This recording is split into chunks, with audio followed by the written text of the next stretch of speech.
વિસ્તારમાં રહેતા અને મોબાઈલની દુકાન ચલાવતા વેપારીએ વ્યાજખોરના ત્રાસથી કંટાળી પોલીસ ફરિયાદ નોંધાવી।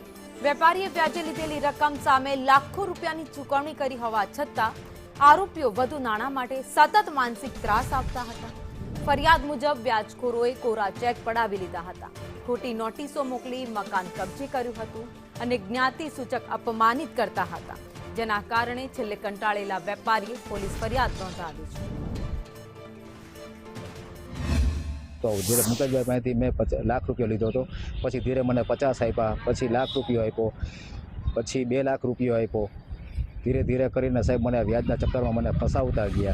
एम करी करीने साहेब मैंने व्याजना मैं घणा चक्करमांथी मैंने लोकोए धीरे धीरे पछी एक वसंतभाई मेहता, कामिनीबेन मेहता बेने संपर्क कराव्यो साहेब। एनी पासेथी मैं लाख रुपया लेवडाव्यो, पछी 2 लाख रुपया लेवडाव्यो, पछी 50,000 रुपया, पछी पाछा 50,000 रुपया एवी रीतना लेवडावीने साहेब दर महीने हूँ एने व्याज चूकवुं, दर महीने व्याज चूकवी दઉં છું, છતાંય તો મારી પઠાણી ઉઘરાણી કરે છે સાહેબ। જ્યારે ત્રણેય આરોપીઓ છે તેઓએ અલગ અલગ ડાયરીની પ્રથા તેમજ ચેક લખાવી લેવા અને અન્ય કોઈ પણ કારણોસર ફરિયાદી પાસેથી જે વ્યાજે પૈસા આપેલા તે જ અન્વયે તેઓએ પઠાણી ઉઘરાણી કરાવી।